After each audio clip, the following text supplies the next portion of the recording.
Hello and welcome to my preview of the fifth week from the English Premier League. There's a couple of great matches in this week, so let's kick things off with the very first game at Carrow Road. Norwich going to take on Aston Villa. I predict this game will just finish 1-1. Both sides will be very even. Even though Norwich are at home, I still think Aston Villa can hold on for that away point and get a goal either through Benteke or somebody else. Norwich, however, have looked quite decent over the past few weeks, even though they lost last week to Tottenham. The losses have been quite narrow, and I think at home against a lesser opponent such as Aston Villa, they can get a result. At Anfield, Liverpool are going to take on Southampton. After Liverpool have had a great run of form, sitting on top of the Barclays Premier League table, undefeated, I think they can carry that momentum through this game. I think the game will finish 2-0 into Liverpool's favour. I think everywhere on the park they're just too strong for Southampton. And again, they've got strikers in form. Daniel Sturridge, Coutinho's always going to be a threat. And they still have to bring back Luis Suarez. So they can only get, in my opinion, stronger. Southampton are a great team, I've said this many times before, but against Liverpool at home with all the Anfield faithful, I don't think they have a chance in this game. St James's Park is where the next game will take place, featuring Newcastle versus Hull City. I think this game will be just Newcastle will just slightly edge out Hull in a 1-0 victory. I don't think Hull have the firepower up front necessary to compete, and this means that, in my opinion, Steve Bruce is going to have to go out in the January transfer window and purchase a couple of good signings, strikers, in fact, if they want to stay up.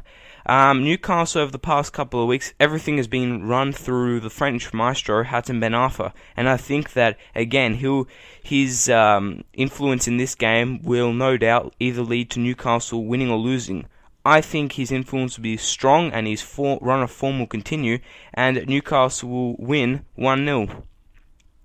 West Albion Bromwich vs Sunderland is next, and after West Albion Bromwich have picked up some decent players in the transfer at the end of the window, Sessegnon and Anichebe to name a couple there, I think at home with Anelka as well and the fans at the Hawthorns that they'll be too good for Sunderland. I've seen Sunderland play over the past couple of weeks, and look, I'll be honest, they've looked okay. However, the fact of the matter is that they still need time to gel together. Di Canio said as well that if he's going to play the 4-4-2 with Altidore and Stephen Fletcher up top, both of them are going to have time to gel together. And for that fact, I'm going to tip West Albion Bromwich to win 2-1. West Ham versus Everton is next, and I think that both of these teams are just known for drawing games, and for that reason only, I'm going to go for West Ham 0, Everton 0. Even though West Ham will be at home, I don't think that they create as much as they should. A problem is that they don't have Andy Carroll there, the big target man, and the player who's really leading the line, Mayaga, in my opinion, is not really a centre forward, and I don't think has the quality of what a centre forward needs to lead the line in an English Premier League team. That being said, it's at home, and you know West Ham are going to be tidy at the back. They're going to create a couple of chances, and for that reason, I think it's going to be 0-0.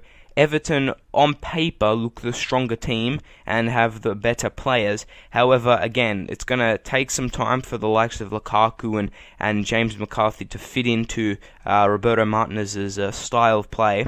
And I think both teams will just play out a 0-0 draw. At Stamford Bridge, Chelsea will be taking on Fulham. Now, I've just seen Chelsea's shock loss, I'll be honest, to Basel in the Champions League, and for that reason only, I'm going to say that Chelsea will beat Fulham 3-0. Mourinho, that's 2 losses in a row for him, and Mourinho's not going to tolerate that. I predicted that Chelsea will win the title, but if he doesn't do something quickly, Chelsea may lose a bit of their favouritism for the title. I still think that they'll beat Fulham, and with the added pressure of losing 2 games in a row, Mourinho will not tolerate anything except a dominating performance from his boys, and same as Chelsea and Abramovich. They will not expect anything less except just a compelling domination of Fulham. I don't think Fulham have a chance. I'm sorry to all the Fulham supporters, but you can probably already tell that your squad isn't as good as Chelsea's. Like, everything for me runs through either Berbatov and Scott Parker, and unless you're playing Tourette, that gives you a bit of extra creativity up top. That's nothing compared to Chelsea's creativity, and they have an abundance of it. And again, they've lost 2 games in a row. Mourinho will not have that anymore, and he'll go out and they'll win 3-0, quite comfortable. At the Emirates, Arsenal will be taking on Stoke City. Again, I've just watched Arsenal play, beat Marseille away 2-1 in the Champions League. Great performance. We just held on, and we did what we needed to do. Aaron Ramsey again scored, and I think he could possibly score in this game as well against Stoke. Stoke, you know what they're going to get. You're going to get away from home, tidy, solid, compact defensively, and I think Arsenal may have a bit of trouble playing through them. Arsenal do like to play on the counter-attack, and when teams basically play 10 men defensively, and I'm assuming Stoke's going to have Crouch up top, Arsenal find it very hard to play through that because there's so many players back. There's not enough space for the likes of, well, in this game, I'm assuming Wilshere and Ozil and Walcott to do their stuff in. That being said, though, Arsenal just have an abundance of creative players. They've got quality players. Giroud's the striker's in form, and I just see the Arsenal, the 10, I think it's the 5-game, well now 6-game winning streak continue to 7. I think Arsenal win 2-1. Ian Holloway's Crystal Palace will be taking on Michael Laudrup's Swansea. This will be at Crystal Palace, and Ian Holloway won't be in the dugout. I think he'll be serving the second game of his suspension. He'll be up with the fans. And do I think that they'll have an effect? Possibly. I still think Swansea will win. They'll win 3-1 quite comfortably. Michael Laudrup's side got a home draw 2-2 a couple of days ago against Liverpool, but I think if they try and tell John Joe Shelvey to stop helping the other team, Swansea can actually win a couple of games. Michu and Boney I don't think have really connected yet, and the midfield with them, indeed Shelvey and Canas, I think can be more of an established core for Swansea's midfield, and so I think Swansea will win 3-1. The second last game will take place in Wales, featuring Cardiff City and Tottenham Hotspur. I'm picking the result for this game to be 0-0. I think Cardiff City defensively are arguably one of the best sides around. They're so well organised, so well structured, and they counter-attack with brilliant pace. They've bought a lot of good quality players, I must be honest with you, and I think that'll help them in good stead to remain in the Premier League. Yes, Tottenham obviously have a lot more better players and are a better squad all around, AVB's man, but I think that, again, the amount of players he's bought in, they're going to have time to gel together, although the likes of Christian Eriksen, yeah, I think he could fit in any squad, anywhere, all around the world, and he'd just be superb. That being said, it'll be 0-0. Cardiff will hold Tottenham.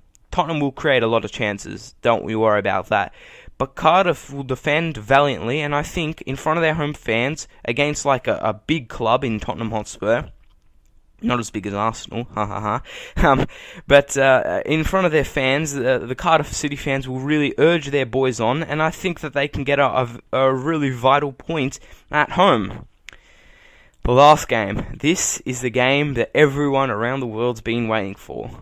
The Manchester Derby. At the Etihad Stadium, the last game of the week will feature Manchester City take on Manchester United. So many little twists, tales, and intriguing bits of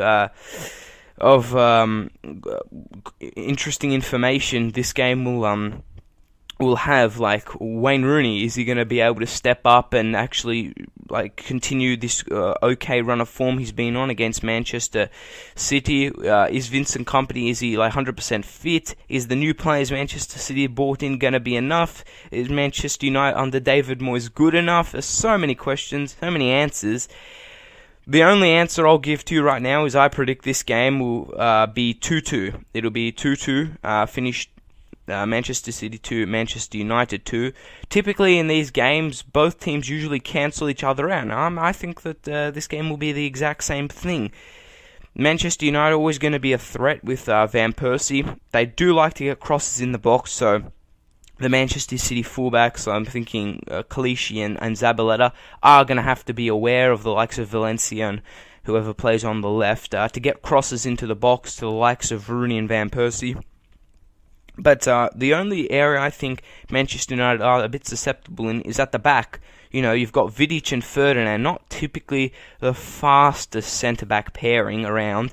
And I think that if City play Zeko and Aguero up front, I think that's Manchester City's best, typically the best strike pairing up front that they have.